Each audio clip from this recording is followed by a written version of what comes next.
ఏడాది పాటు బంగారం కొనొద్దు, వంట నూనె వినియోగం అలాగే పెట్రోల్ డీజిల్ వినియోగాన్ని తగ్గించండి, విదేశీ టూర్లు చేయొద్దు, దాంతోపాటు వర్క్ ఫ్రమ్ హోమ్కి ప్రయారిటీ ఇవ్వండి. ఇలా చాలా విషయాల మీద ప్రధాని మోదీ దేశ ప్రజలకు పిలుపునిచ్చారు. సార్, ప్రజలకు పిలుపునిస్తే పని జరుగుతుందా? ప్రభుత్వం చేయాల్సిన పని ఏంటి? ప్రజలకు పిలుపునిస్తే జరగాల్సినంత పని జరుగుతుంది, ఎంతో కొంత.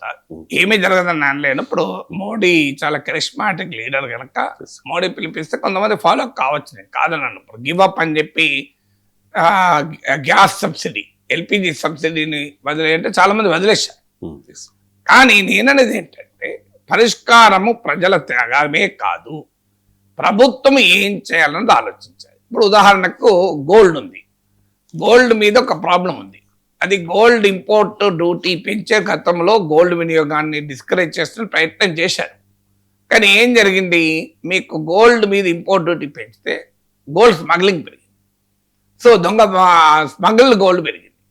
అందువల్ల గోల్డ్ను డిస్కరేజ్ చేయడానికి మార్గం ఏంటి, మీకు దానికో మార్గం ఒకటి ఉంది. ఏంటి మార్గం, మీరు గనక నాన్ గోల్డ్ను ఎందుకు కొంటున్నారు, గోల్డ్ను జ్యువెలరీ కొరకు కొంటారు, గోల్డ్ ఇన్వెస్ట్మెంట్ కొనడం బాగా పెరిగింది. సో ఎందుకు పెరిగింది, మీరు ఫిక్స్డ్ డిపాజిట్లో దాచుకుంటే ఏమొస్తుంది, నెగ్లిజిబుల్ ఇంట్రెస్ట్ వస్తుంది. ఆ వచ్చే ఇంట్రెస్ట్ కూడా ఇన్కమ్ ట్యాక్స్గా పోతుంది, 10,000 దాటితే ఇన్కమ్ ట్యాక్స్ పడుతుంది. ఇవాళ అందుకే మీరు చూడండి, ఫిక్స్డ్ డిపాజిట్లలో అత్యధిక రిటైర్డ్ పీపులే, వేరే వాళ్ళు ఎవరు పెట్టుకుంటలేరు. మీరు స్మాల్ సేవింగ్స్ మీద ఇదే ప్రభుత్వాలు స్మాల్ సేవింగ్స్ను అన్అట్రాక్టివ్ చేశాయి. మీరు ఇతర రకాల ఇన్వెస్ట్మెంట్ ఆపర్చునిటీస్ లేకుండా చేశారు.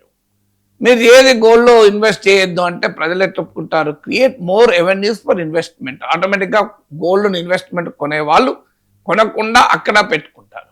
ఇక ఎనర్జీ అయితే ఇవాళ మెట్రో ఎక్కండి అన్నాడు.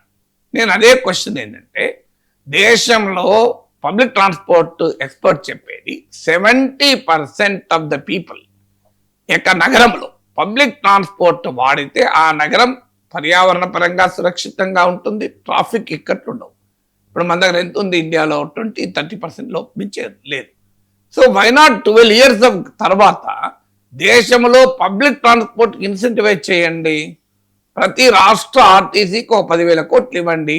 ఏమవుతుంది, దానివల్ల మీకు 2 లక్షల కోట్లు ఖర్చు పెడితే అన్ని రాష్ట్రంలో మీకు బస్సులు విపరీతంగా పెరిగి రోడ్డు వైడనింగ్ చేసుకోండి.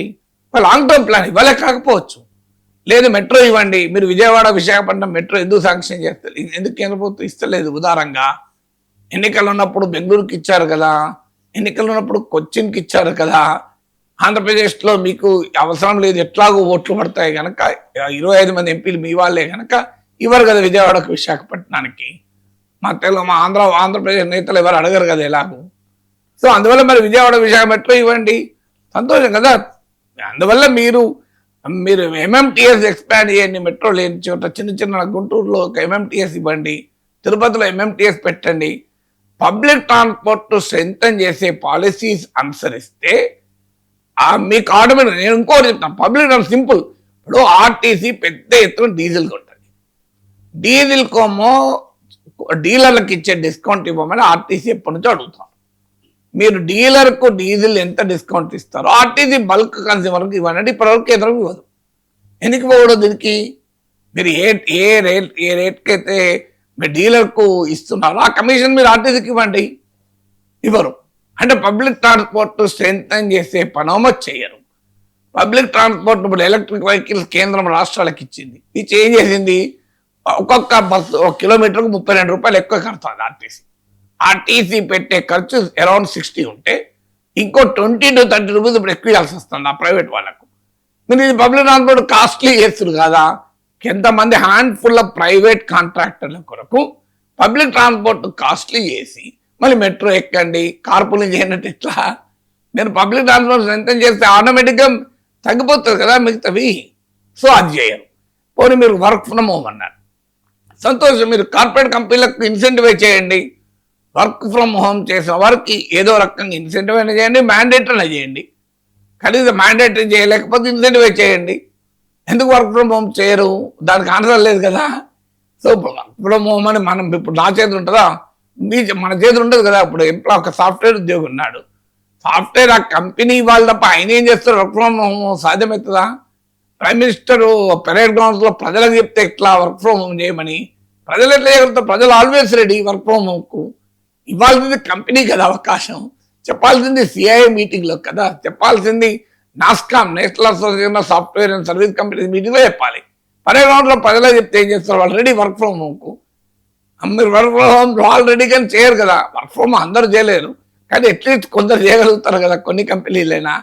సో అందువల్ల ఎక్కడెక్కడైతే నేను ఇంతకుముందు చెప్పినట్లు ఇంకో ప్రశ్నకు ఆన్సర్గా చెప్పాను కదా, స్ట్రాటజిక్ ఆయిల్ రిజర్వ్స్ మీరు పెంచుకోవచ్చు కదా, వ్యూహాత్మక చమురు నిల్వల్ని. సో అందువల్ల ఈ రకంగా మీరు ఫారిన్ డైరెక్ట్ ఇన్వెస్ట్మెంట్ మోర్గా అట్రాక్ట్ చేయవచ్చు కదా ఎఫ్డిఐని. ఆఖరికి ఫారిన్ డిప్లొమసీ, మీరు ఇప్పుడు రష్యన్ ఆయిల్ ట్రంప్ వద్దంటే కొనకపోతుంది, ట్రంప్ కొనమంటే కొంటుంది. ఇరాన్ నుంచి ఆయిల్ ట్రంప్ వద్దంటే మొత్తానికి ఆపుతుంది. రామ్ మాధవ్ అన్నది మనందరం చూసాం కదా, న్యూయార్క్లో ఒక సెమినార్లో అన్నది, మేము ఇంకేం చేయాలి ట్రంప్కు, అన్ని మీరు ఎట్లా చెప్తే అట్లా తగ్గించాం కదా, ఇరాన్ నుంచి ఆపేసాం, రష్యా నుంచి తగ్గించాం, మీరు చెప్పినట్టు చేశాం కదా అన్నాడు కదా. మరి ఎందుకు చేయాలి?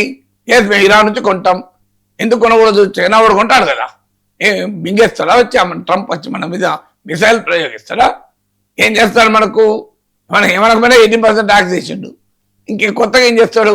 అందువల్ల ఫారిన్ పాలసీలో ఎనర్జీ సెక్యూరిటీని ఇన్ష్యూర్ చేసుకోవడం, energy intensity of the economy తగ్గించడం, నాన్ ఫాసిల్ ఫ్యూయల్ అంటే పెట్రోల్ డీజిల్ కాకుండా ఇతర సోర్సెస్ ఆఫ్ ఎనర్జీని ఇంకా ఎక్కువ ఎక్స్పాండ్ చేయడం.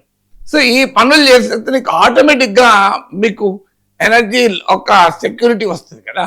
అందువల్ల ప్రజలకు త్యాగాలు చేయాలని పిలిపివ్వడాన్ని తప్పుపట్టను, కానీ దాంతో పాటు ప్రభుత్వం ఏం చేయాలనేది కూడా ఆలోచించాలి, పారిశ్రామిక రంగం ఏం చేయాలనేది కూడా ఆలోచించాలి కదా.